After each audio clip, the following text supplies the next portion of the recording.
Friday, and as we like to call it, Furahi Day. Thank you so much for making time for the show. My name is Sarah Otieno. And I'm Frederick Njiri.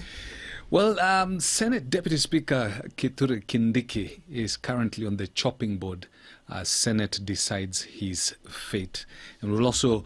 Do you remember former Coast Regional Commissioner or Coordinator Nelson Marwa and his controversial statements?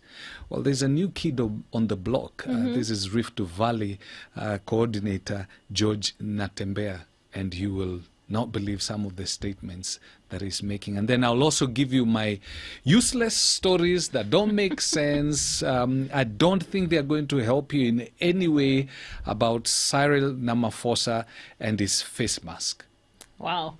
That is coming up in this hour. The WhatsApp number that you can use, 0786 316 316, SMS line 20316, on Facebook and Twitter at Family Radio 316. Well, currently, emotions ran high today in the Senate when the motion to remove the Deputy Speaker, Kithure Kindiki, came to the floor of the House, which is currently still in session. Members said to belong to the Deputy President William Ruto, led by Senator Murkomen, who was a few weeks ago removed as Majority Leader in the Senate, questioned the process used to remove Kindiki, claiming it was infringing on the natural law of justice. This led to a fiery exchange between members of the two camps that almost turned ugly. Kindiki is among senators targeted for removal by the Jubilee Party after refusing to attend a Jubilee Senate PG meeting at State House called by President Kenyatta. Well, this is one of the discussion that is really overwhelming, and I don't know how this will end, but do you think he's going to be removed from that seat? Yeah, I think his goose is cooked. I don't think there's a way he's going to survive this. The guns are really trailed on him.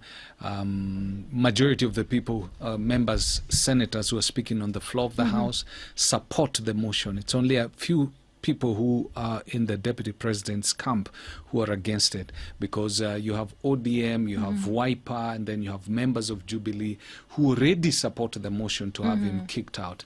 And so I think his goose is already cooked. Well, let's wait for that update.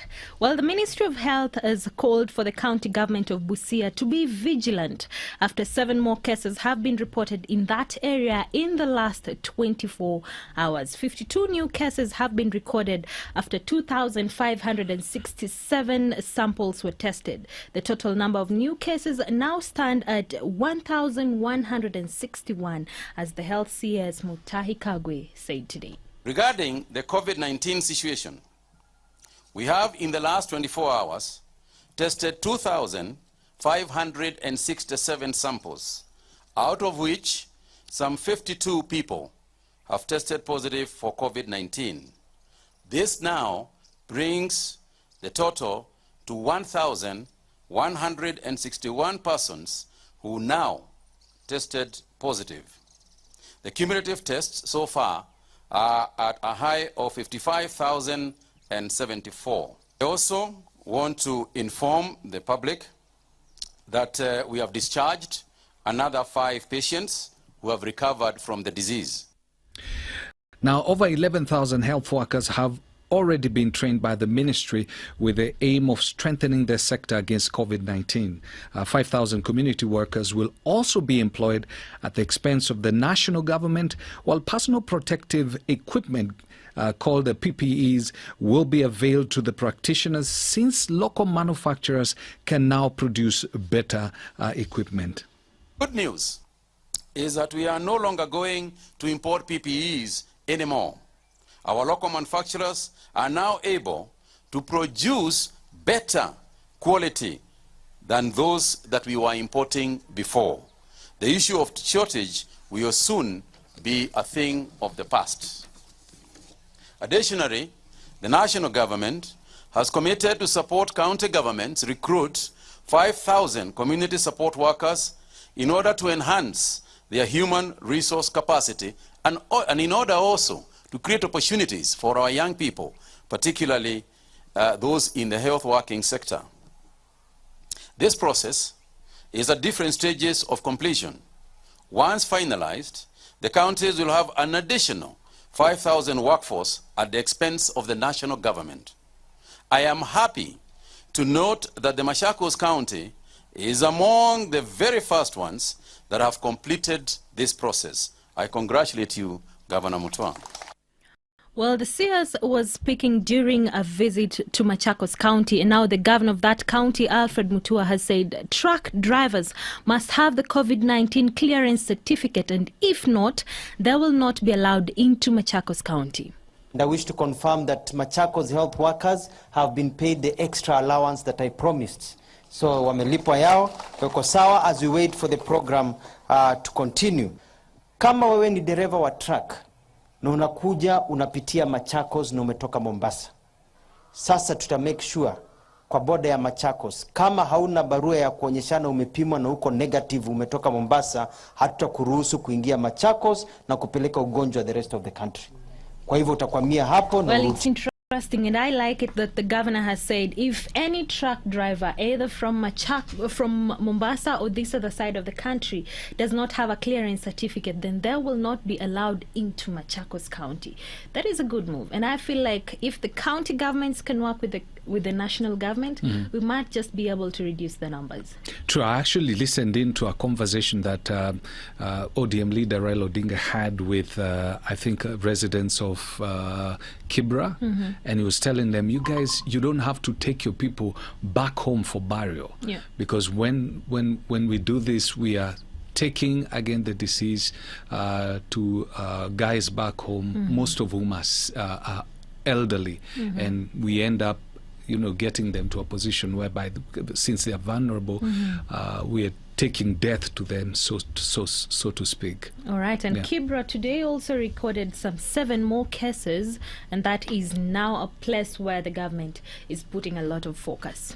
Yeah, now, Sarah, there's something that happened. I don't know, I believe you also listened to Jam 316, Prayer Circle Beat, and today I listened to it and I was really disturbed because there was a lady who called in, basically just speaking about some of the things that she wanted to be prayed for, and I thank God that James and basically they prayed for her. This is a lady who was talking about, they've not been able to eat for a couple of days because of what is happening right now in the country. And it got me wondering, because I constantly imagine that you live close to people. This is a lady with children. They've not had meals. They slept hungry.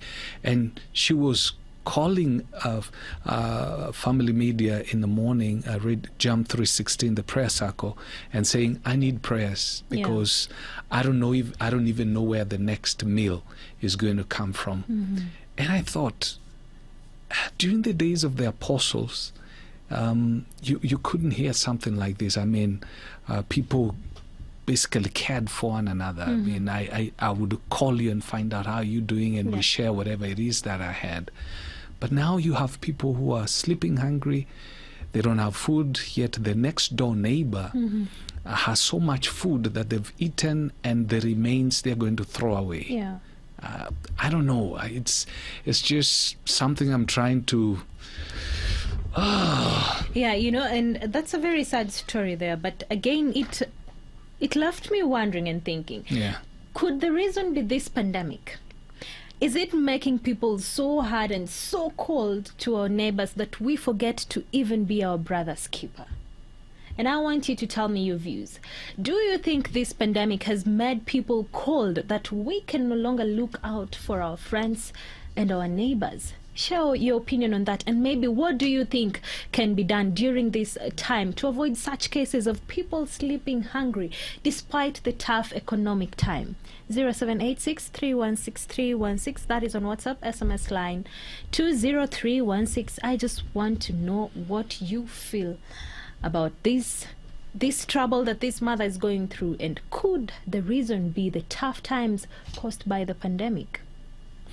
It's a sad state. Anyway. I don't know how I can even go to this Jubilee story after saying that, Yeah, sure. it was such a, I don't know. I imagined, I'm sorry I'm talking much, but I imagined my mom, and I imagined that's my mom who's calling because she cannot feed us. She's all alone in the house, doesn't know where to go. Maybe, anyway. Well, after making what are significant inroads into President Uhuru Kenyatta's Mount Kenya political base, tables are fast turning on Deputy President William Ruto, whose allies in the region seem to have developed cold feet. Now, currently, the only vocal MP in Ruto's camp are Mathera's Rigathi Gachagua and Moses Kuria, Ndindi Nyoro, and Kikuyu's Kimani Ichung'wah, who has declared that they will support the deputy president to the very end. They are, however, complaining of intimidation. Blackmail and extortion of judicial officers and members of the National Assembly. Threats of recall and removal, threats of life, the threats to life, withdrawal of personal security, targeted harassment of family members, including spouses and children. They have done yes. Ili waweze kuua vile wanataka. We are ready to die. Siku ya Kenyatta, people died and they went. Siku ya Moi, they went. And now, wako binguni wakifanya kesi na hawa. Wamekutana wote binguni. The case now it is on heaven. Kanini Kega has a motion ready for impeachment of the Deputy President William Ruto. And I'm just wondering, and I want to ask Honorable Kanini, Ruto was fired by Uhuru Kenyatta a long time ago. Why are you firing him twice? Because he's not involved even in matters of governance. In the mind of Uhuru Kenyatta, he fired William Ruto a long time ago. William Ruto amekubali, anagojea tumalize term yetu, tuende kazi hiyo ingine. Well, this political game at the moment, let's just wait and see. At this point, I don't think anyone can actually predict what is going to happen tomorrow. The question of the day that we are asking is, do you think this pandemic has made us cold, that we no longer care for our brothers and sisters and even the next door neighbor? We've had cases of people sleeping hungry. Do you think it's because of the pandemic, and what can we do to change this thing that is happening right now? 0786-316-316. That is on WhatsApp. SMS line 20316. Let me take you back to that lady. And just in case you've joined us, we just want to find out, because I listened into Press Hako today, and most of the time when I listen to it, people give different, different needs.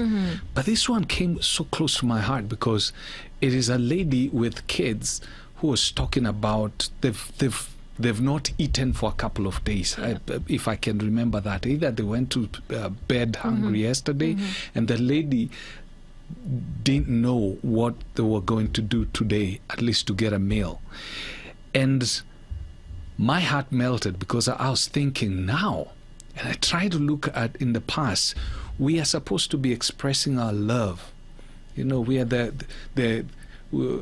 body of Christ. We're supposed to express love, care for people, and yet there are people within us who are really hurting. Like you don't have food. And for me, I think there's something so wrong with us as the church. I don't know. Yeah. We probably have been caught up with this whole thing, and we've become cold. Do you think that's the case? Has the pandemic made us cold, that we are no longer our brother's keepers? 0786-316-316. WhatsApp, SMS line 20316. For now, the elderly persons have different ways of maintaining hygiene. And for majority of them from Kuria, the most common way of washing their hands is by using ashes. Now, 3 months into the COVID-19 pandemic, a group of youth is now educating the elderly on using modern soap and not ashes to stop the spread of coronavirus. Usafi unatokana na mtu mwenyewe utakavyokuwa nao, kwa sababu hata wasee wa zamani walikuwa na usafi wao. Basically, we try to explain to them the importance of using soap and not using ashes, because ashes is a very traditional way of washing your hands. As much as they may believe that it will work, it may not serve the purpose right now, because we've all seen and heard the messages on the importance of washing, properly washing your hands during this pandemic. So as we are walking around and meeting the people, we are educating them on the importance of washing hands with soap, wearing their masks, and also keeping distance when they're in a social place. Well, as they learn how to use that, I don't know how that works. My science is probably too petite for that. Ash to clean your hands. Yeah.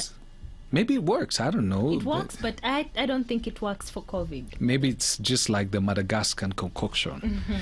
Anyway, you remember, as I said before, the former Coast Regional Coordinator Nelson Marwa, how he used to make statements and, there would be the discussion of the day. Well, there is now a new kid on the block, and I'm talking about the tough-talking Rift Valley Regional Commissioner George Natembeya, who has told chiefs under his jurisdiction to ensure that schoolgirls do not get pregnant during this coronavirus pandemic period. While addressing a congregation in Rift Valley, Natembeya said that he would blame the pregnancies on the chiefs if any minor becomes pregnant.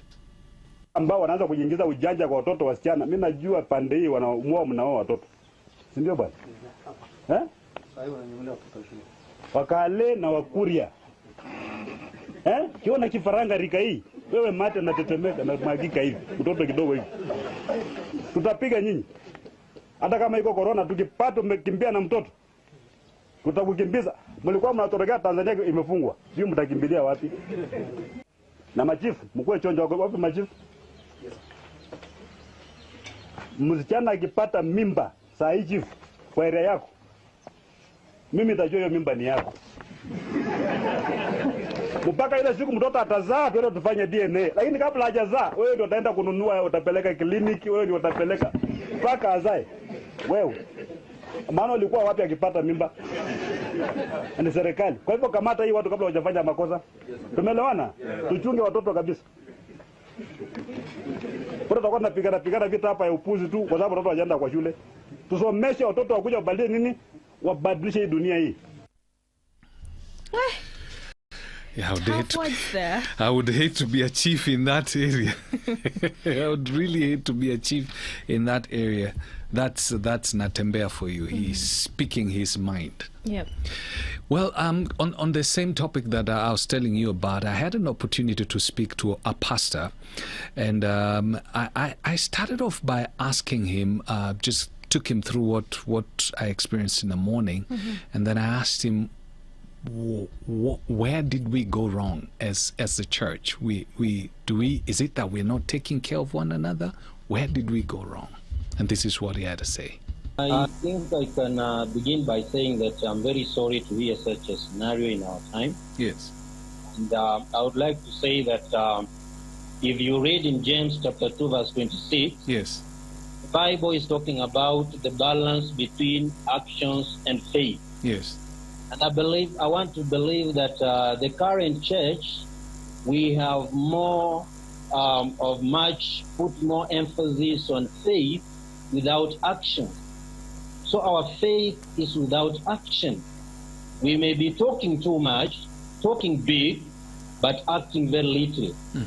Just the way one writer said that you need not just to talk the walk, you need to talk the walk and walk the talk. Yes. So I believe the church, we might have missed somewhere, someplace, and we may not be really balancing between our faith and our work. And I think this is the problem that the Apostle James was trying to deal with in the first church. Yes.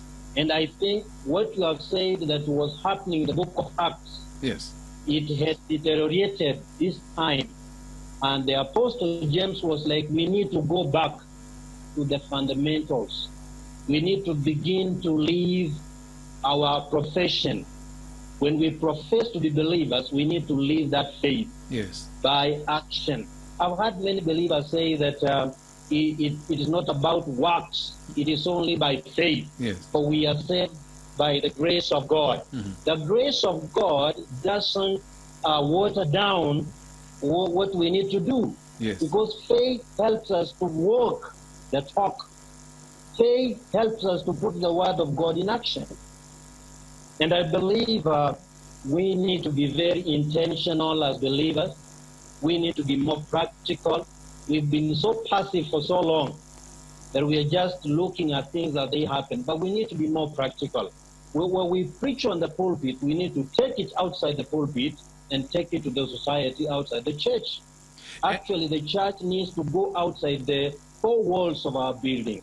And when you talk about the church, I believe you're not just talking about the preachers.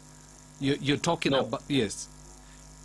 Every believer, anybody who believes in Christ, anybody who professes to be a born-again believer, he knows Christ, he has a relationship with God. That is the church. I think we need to be more practical. We need to understand that the Bible says we are the salt of the world. Salt cannot be valuable unless it brings the change and the influence it needs to bring. So we need to be influential. So as Christians right now, because I believe the lady comes from probably a certain estate, a certain village, she has neighbors around who also probably profess Christianity. What are we supposed to do right now so that we become our brother's keepers?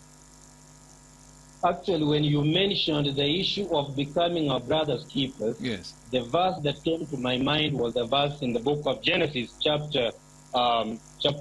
Yes. When God was talking to Cain, asking him, "Where's your brother Abel?" And Cain was very arrogant that I'm not my brother's keeper. And that's what we are doing right now. Yet we need to know that we need to be custodians and stewards and take full responsibility. We need to bring the love of Christ back to action. Actually, I want to tend to believe that we are tending to be like the church of Ephesus. We've lost the first love. We need to go back and dig the old wells of love and bring the love of Christ back to the church, whereby we need to care more even of those who are outside the church, because that is the way they will see Christ in us. Yes. When Jesus was teaching one time, and he taught about loving your neighbor as yourself. Yes. And the Pharisee asked him a question, "Who is my neighbor?" And Jesus gave a very good parable of the Good Samaritan. Yes. So we need to let our light shine outside, even beyond our borders, beyond our families, beyond our homes, beyond our churches. Not only be good to those who are in church, be good to any human being who needs your help. So basically, let's assume, where I live, because I live within a block of apartments, if the rubber meets the road, what am I supposed to do? Go knock at my neighbor's door, call them and find out whether they have food? Or how am I supposed to come out? Or start with, where do I start? Actually, in our nation, I thank God because our nation is petitioned in a very well manner. Yeah. And when you go like to the settlements, the slums, and those other areas, you'll find that there are many people who are suffering. Yes. And we can't pretend that we cannot know how to connect people who are in problems. Because somebody who is in need, see like that lady. Yes. If we open our eyes to the media, the social media, our ears to the media like Family Media, Hope Media, and others that are reaching out. Many people are now reaching out right now through the media because we have the social distancing precaution. Yes. And therefore, if we are very keen, we will learn more.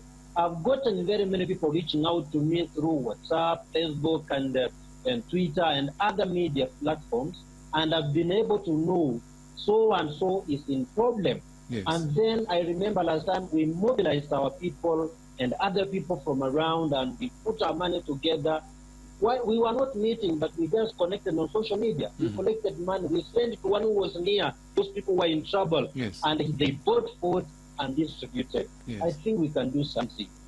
Yeah. So, take for instance now your church. How are Yes. you networking to ensure that people who used to come to your church, who have probably lost their jobs, who are probably in a situation whereby they are unable to put food on their family's table, how are you networking so that you can ensure they have food? This I'm saying so that we can probably learn, because it's maybe something that we have not done on the neighborhood aspect. Actually, right now, for example, what I have done, we have a WhatsApp group for those who are on social media, and then beyond those who cannot be able to reach through social media, Yes. we call them, we text them, we talk to them, we want to know how each other is doing. And I believe we've set a system where from Monday to Saturday, we have talked almost to every one of us to know how each one is doing. Because in church, we have departments. Yes. We have women's departments, and departments, Sunday school departments, and men's departments.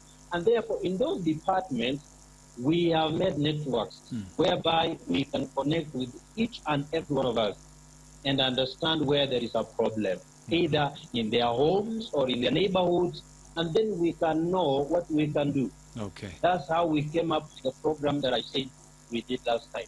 All right. All right. Thank you very much, Pastor Hannington.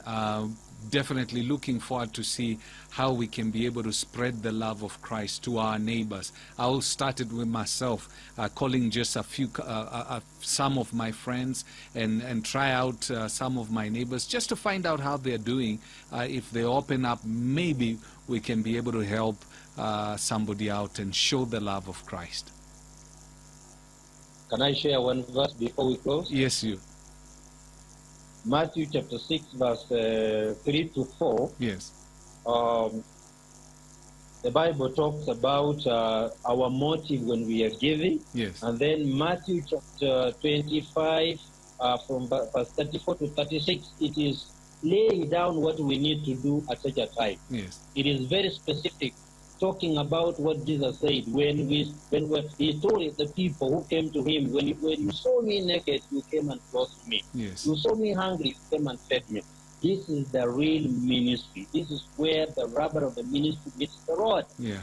We need to reach out and get out there and be of help.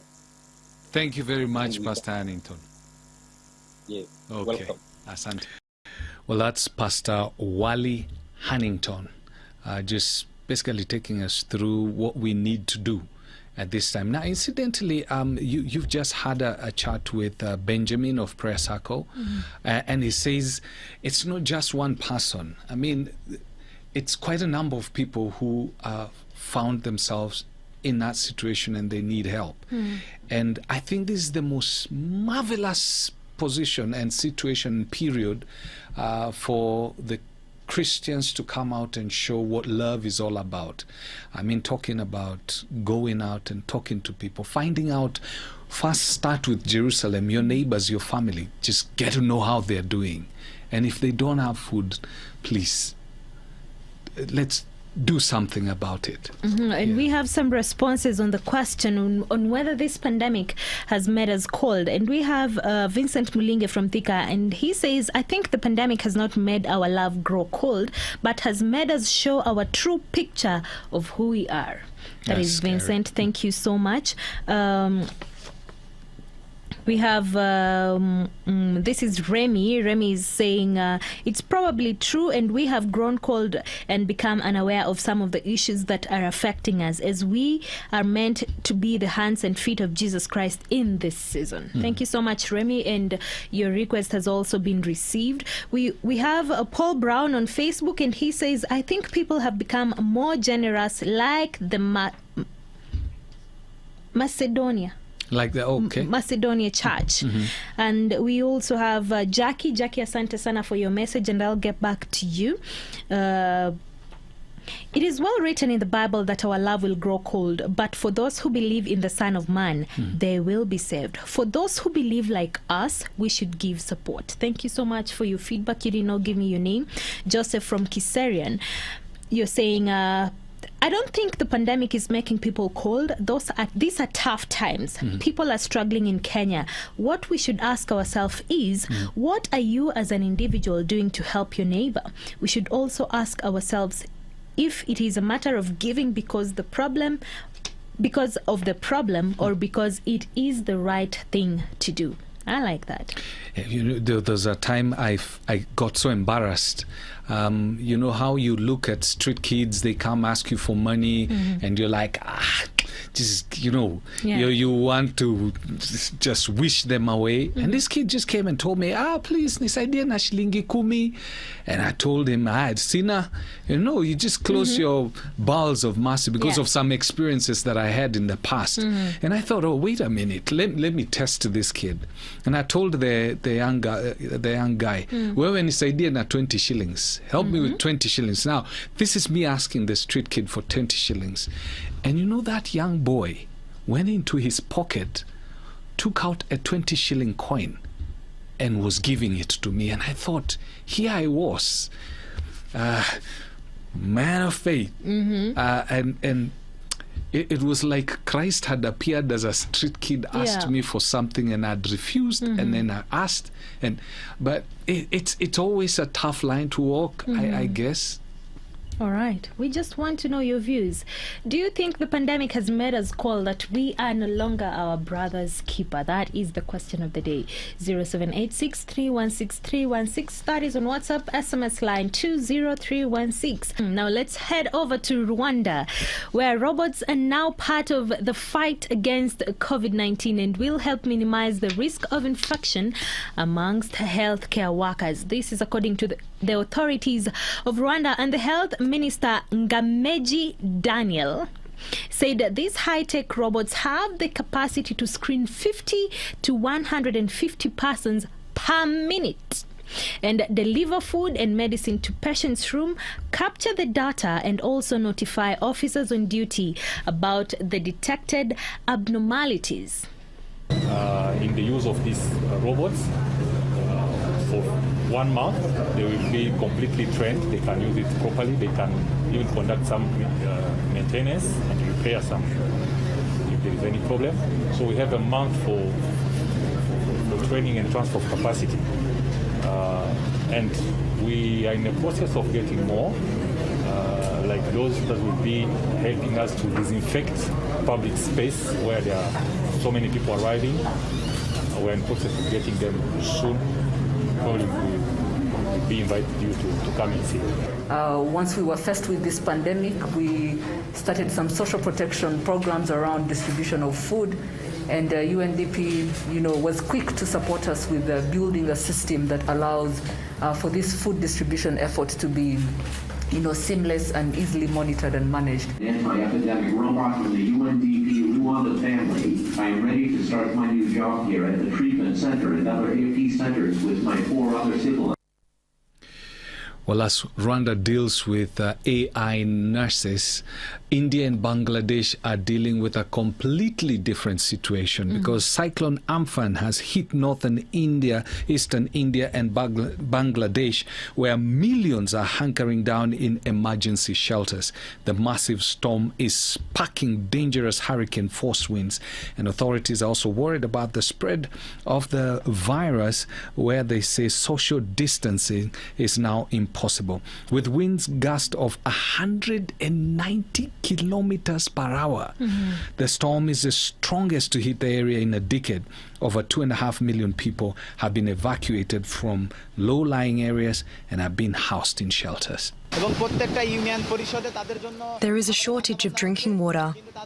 There are sanitation facilities for them, but no social distance is maintained.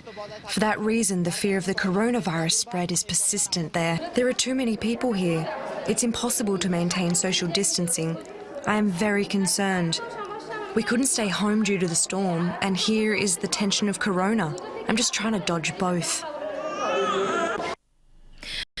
Well, let's now head over to some positive news in the UK. Coronavirus antibody test will be available in the National Health Service following the agreement between the government and the pharmaceutical firm Roche and Abbott. That's the name of the pharmaceutical firms. Now, the Health Secretary Matt Hancock said the government has signed contract to supply 10 million antibody tests, which will show if someone has the virus and potentially developed immunity against it. The rollout will start in the healthcare workers, patients and care home residents from next week. It's not just about the clinical advances that these tests can bring, although obviously that's important. It's that knowing that you have these antibodies will help us to understand more in the future if you are at lower risk of catching coronavirus, of dying from coronavirus, and of transmitting coronavirus. I think I might be slightly less cautious, slightly less anxious if I found out I have had it and I possibly have immunity to it. But I'm generally quite a cautious person anyway. I don't really leave the house. I follow the government's advice, so I suspect it won't. If I find out I haven't had it, I'll probably become even more cautious and probably slightly more anxious. Now, from the UK to the US, where President Trump plans to take a very strong position on church reopenings as the country starts to recover. He says the churches are not being treated with respect by a lot of the Democrat governors, and he will see to it that they are opened, including the mosques. One of the other things I want to do is get the churches open. The churches are not being treated with respect by a lot of the Democrat governors. I want to get our churches open, and we're going to take a very strong position on that very soon.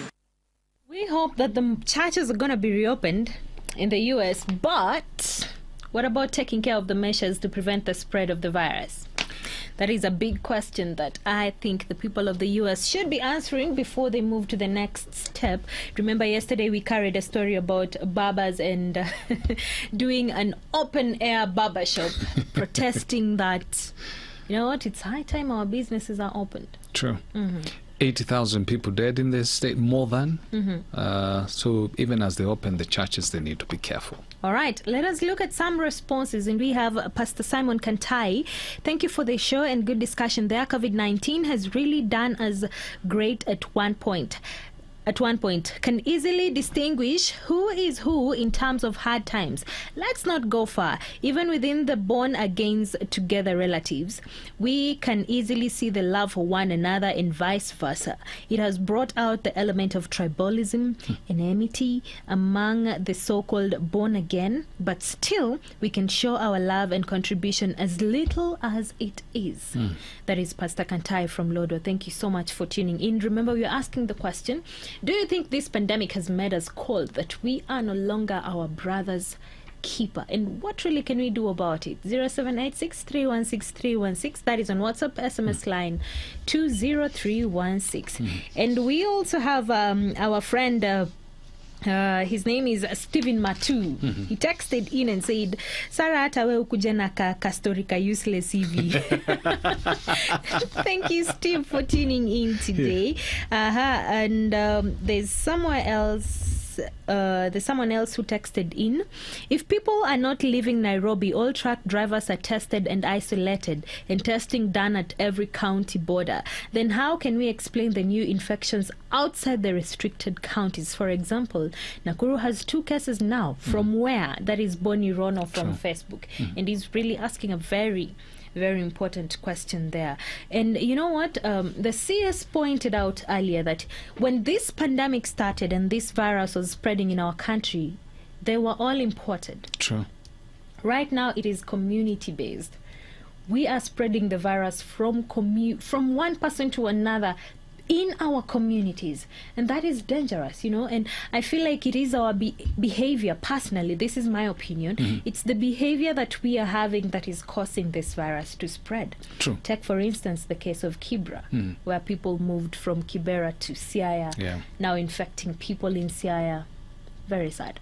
And you know, today we just had a chat with our CEO, Amber Slingerland. By the way, she's the one who does Shake.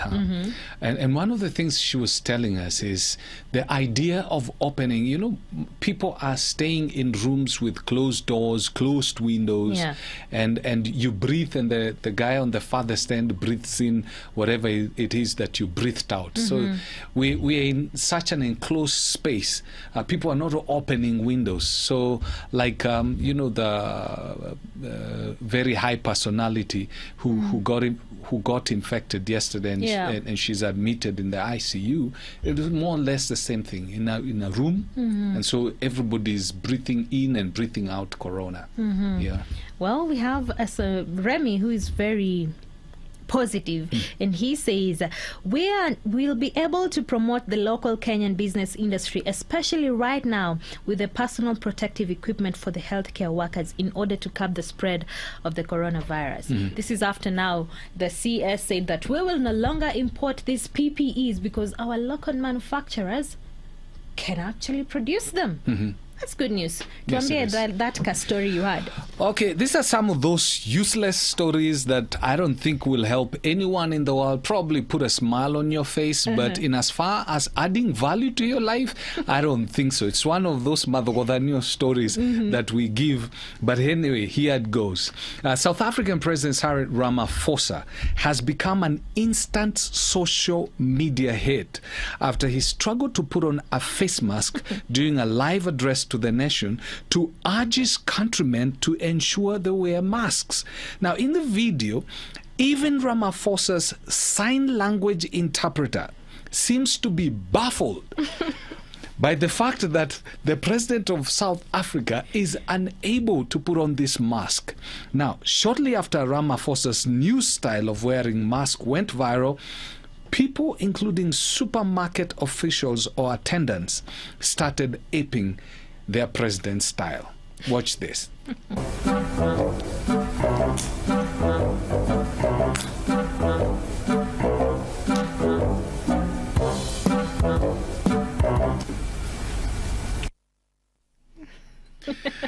Now, if you wow, just in case you're not close to a telly, what he did, he was struggling to put on the mask. Yes. Yeah. And it went to covered the entire face, and you're talking about a few seconds, very unsettling moments. He's struggling, and he simply cannot wear his mask right. He covered his eyes. It's like he was wearing his specs or something. It's unbelievable, you know. It's just one of those very awkward moments. But he's a good sport. He finally did it, though. Yeah, he finally did it, and he's a good sport, because after that, after the thing went viral, he actually said he was going to set up a television station whose sole mandate was to teach people how to wear the face masks. He's a living example. And talking of South Africa. Remy says, I heard about a gang that is coming together to team up and change the lives of the people in that nation. This is good news, and to hear that there is positive news during this global pandemic, and there's something good that has been brought with it. That is very true. There is a gang, and we carried this story a while back. It's a gang of people who are literally vichongumu, we would call them that, because they were robbers. Knuckleheads. Yes. So they decided that during this time, how about we change our ways? By the help of pastors and some religious leaders, they actually came together to help some who could not even get access to food. So they could buy the foods, put them in bags, and take it to their homes. That's good news. Yes, that's at least that's a kind of positive influence the church should be having. All right, we have Absalom who is saying, good evening, Absalom here. My take is the pandemic has opened us up in terms of being there for each other. And maybe the question is, can our government provide for its own people? You know, I got to a point whereby like whatever is happening right now, I know this is going to sound really cold, I really don't care. In terms of who is in, who is out, I discovered the politicians don't really care about the rest of the nation. We need to find our own way. Let's take care of one another. Wow. Well, we're going to end this. Thank you so much for tuning in. Just like that. Just like that. I like that. Well, my name is Sarah Otieno. And I'm Frederick Njeri. For this and more of our shows, log on to www.familymediaonline.com to enjoy a wide variety of programs, from current affairs to testimonials and features, pastoral and inspirational shows, kids entertainment, and so much more. Also stream live on www.familymedia.tv.